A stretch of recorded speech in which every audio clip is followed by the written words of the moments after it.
By now, you would have been inundated by emails from various different product providers in terms of the new proposed and the potential changes that the two-part retirement system will bring to South Africa. In this week's episode of the Financial Dispensary with me, Dr. G, I'll dive into the technical specifications and explain to you exactly what this all means to you. You do not want to miss this episode. Let's get stuck in.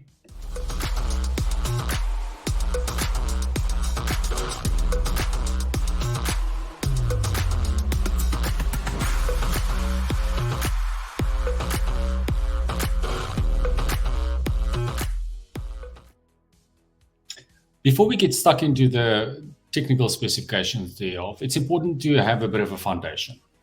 So we all go through these various phases of our lives, and you most likely on the one of the longer phases, which is your working life, right? So during your working life, the idea is that you take some of your money and you put it away, i.e. save it for the future you, for when you want to retire. So obviously, it's important from a government's kind of point of view to incentivize us to save for long term, for the very long term, i.e. for retirement. So if you think about it, how do you incentivize somebody to do something? And from the government's point of view, the way that they did is they incentivize us with tax. So the idea and the strategy was in the old system is that you put money into investment, you qualify for the very important juicy tax deduction, which you get immediately. But the flip side of the coin is you now have to sit in this investment for a very long period and only have access to the funds when you retire, right? So there was an argument from certain parts of the country, predominantly driven by the bargaining councils and unions, that it doesn't always make sense. How is it possible that I have all this money kind of locked into this kind of investment vehicle, but I don't have access to it in the event of an emergency or changing life circumstances? So remember, government's goal is to incentivize you to save so that there's sufficient money left at the end so that you are not dependent on government. Remember, South Africa, we've got a state old age pension, the SASSA grant, but if you look at the numbers, the amount of people drawing from that grant versus the amount of people contributing into the scheme, the numbers are already looking dismal. So from government's point of view, there's always been a very big focus in terms of how can we incentivize the people of South Africa to save for a very long period, but also understanding that if life happens, how will you be able to have access to at least a portion of that? And this is where that was the kind of the roots where it started. This has been coming for many, many years. And finally, we have clarity, and the new kind of two-part retirement system will come into force effective on the 1st of September. So let's dive into some technical specifications. So although the system is going to be called the two-part system, it's technically the three-part system as per the visual representation there. I'm going to start on the far right-hand side, the third pot, which is the gold pot. You can see it's the vested component. And in a nutshell, all that means is that prior to the 1st of September, all the money that went and accrued into any retirement scheme, the rules that were linked to that specific contribution will stay exactly the same. Hence the term kind of vested. So the rules linked to that amount of money will vest and won't change. So hence that is technically the third pot. But the new two-part retirement system proposes the following. Let's split the pots into two pots. The small component, which is the 1/3 component, and the bigger portion, which is the retirement component, being 2/3. And effectively, all that will happen is from the 1st of September going forward, new money that goes into any retirement vehicle will be split between these two little pots. 1/3 of the contribution will go to the savings and 2/3 towards retirement. It's as simple as that. However, there is now some kind of angles that we can play around with. So the first one is the savings component. So remember what I just said is that, so life happens and stuff happens, and maybe you need to access some of this money. So off the bat, I need to stress, it is very, very important that you do not abuse the option of accessing money in your retirement funds. Remember, very specifically, you're putting money away for the future self, for your future self. if you on a regular basis will draw down your savings, there is a very high probability that you will not achieve your retirement goals. But I'll leave it there. The savings component says the following. Right, on the 1st of September, we first need to jumpstart this little investment of yours. It's called kind of the seeding thereof. So what your product providers will do, they'll look at what your total fund value is on the day prior to the 1st of September, i.e. Over this weekend. And so, right, 10% of your fund value, but to a maximum of 30,000, will seed your savings component. So if you have more than 300,000, it will obviously be capped at 30,000. And if you've got less than 300,000, 10% of that amount will go to this kind of savings component. So the savings component in the future will have that optionality that you can withdraw from that pot.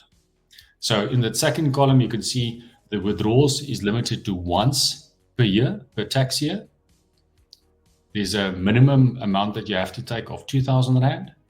And very, very important, I need to stress this very importantly, is that money, the withdrawal, the amount that you want out, that's going to be pre-tax. Remember, all the money that goes into your retirement scheme qualifies for a tax deduction. So as soon as you want to take money out of the scheme, you effectively unwind that tax benefit.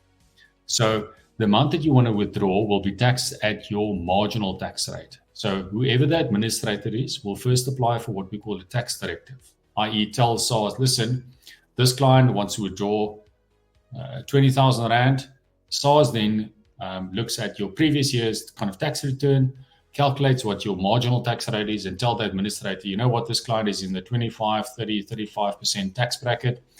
Withhold that amount of tax, pay it across to SARS, and only pay out the after-tax amount. The second portion there under the withdrawal, you can see with regards to retirement, if you decide to not use the money and obviously defer that till you retire, the tax tables change slightly, and instead of you being taxed on your marginal tax rate, you only are taxed on the retirement withdrawal tax rate. In a nutshell, tax is still paid, but at a far lower percentage. Okay. The other important things to take into consideration is not just the tax, but certain administrators will charge a fee also for doing that. And very, very, very importantly, if you have been a naughty boy or girl and still have outstanding taxes, we would strongly recommend that you do not withdraw, because that IT88, which is effectively just the amount that SARS withholds in the event of you having arrear tax, will first be deducted, and only the net amount will be paid out afterwards. So that's the savings component. In a nutshell, 1/3 of future contributions will go into this kitty, and you will be able to access this in the event of, well, whenever. But again, I would caution that to only access it if you really, really, really need the money. Which brings us now to the retirement pot, the second one of the two pots. In a nutshell, as you can see based on the text on the screen, it works exactly the same as prior. So the balance of the money, the 2/3, will go into the retirement funds. You will not have access to this. So that, again, this is our government trying to kind of balance the two arms out. So you've got access to the 1/3, but the balance, the other 2/3, you will not have access in kind of any event. Bar, as I said, some exceptions. So obviously people that tax migrate and leave South Africa, or in the event if it's below a certain threshold as well, you'll be able to access the full amount. Again, tax will be needs to be taken into consideration. The vested component, as I said right in the beginning, you can read through the text there. Everything effectively remains exactly the same. Sometimes it's kind of referred to as the kind of the grandfather clause. So again, the rules that were applicable when that money went in will still apply. So both in terms of whether you have access to the funds, yes or no, and also what the tax liability would be as well.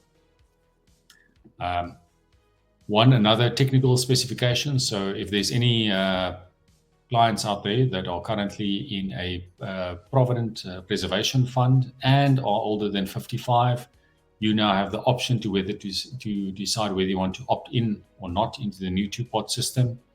I would strongly recommend that you do not opt in, because at the moment you have access to the full amount, not just a portion thereof.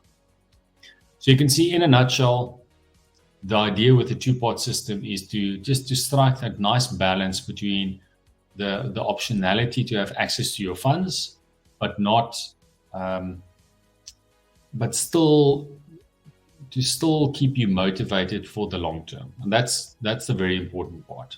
So remember, part of the kind of the value proposition that we as financial advisors bring to the party is to help and guide you and crunch those numbers to show you exactly how much money you need in the event of retirement. And I can honestly tell you that um, it's probably more than what you expect.